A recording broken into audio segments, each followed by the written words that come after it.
রাজধানীর শৈত্যপ্রবাহ ও আবহাওয়া পরিস্থিতি জানাতে আমরা সরাসরি কথা বলবো স্টাফ রিপোর্টার মোবাশ্বের আহমেদের সাথে। মোবাশ্বের, শীতের ব্যাপারে আবহাওয়া অফিস কি তথ্য দিয়েছে? রাজধানী ঢাকার তাপমাত্রাই বা এখন কেমন? জি, আমি এই মুহূর্তে রয়েছি রাজধানীর যে হাতিরঝিল, সেই হাতিরঝিল এলাকায়।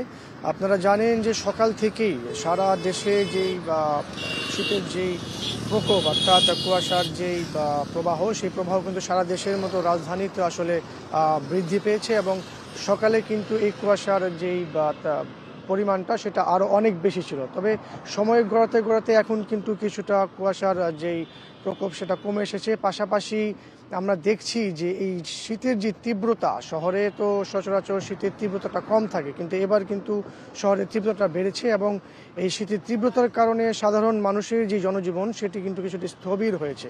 আমরা আরও যেটা দেখতে পেরেছি, তা নিম্ন এবং খেটে খাওয়া যেসব মানুষজন ছিল তারা কিন্তু এই শীতে এক ধরনের যে ভোগান্তি, আসলে তাদের সেই ভোগান্তির মুখোমুখি তারা হয়েছে। অর্থাৎ তাদের যে শীতের যে কাপড় সেটা কিন্তু তারা পাচ্ছে না, বা তারা অনেকেই বলছিল যে আমরা তো শীতের কাপড় পাচ্ছি না, যদি কারো পক্ষ থেকে এই শীতের কাপড়টা আমাদেরকে সেটা যদি দেওয়া হয় তাহলে তারা উপকৃত হতো। তো আমি যদি এখানে একজনের সাথে কথা বলি, তিনি হয়তো বলতে পারবেন। আচ্ছা, এবারে শীতটা আসলে কেমন?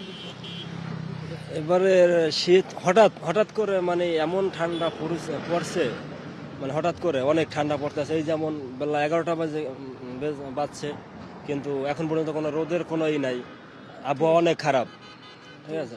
ঠিক আছে, ঠিক আছে, ওকে। আমরা দর্শক, আপনারা শুনছিলেন যে বলছিল এবারে শীতটি একটু অতিরিক্তই পড়েছে এবং সব মিলিয়ে আসলে রাজধানীর যে তীব্রতা সেটি কিন্তু বেড়েছে এবং এখনও থেকে থেকে কিন্তু ছোট ছোট গুঁড়ো গুঁড়ো বৃষ্টি অনেক পড়ছে, এমনটা বোঝা যাচ্ছে। তো এই ছিল রাজধানীর শীতের প্রকোপের সর্বশেষ।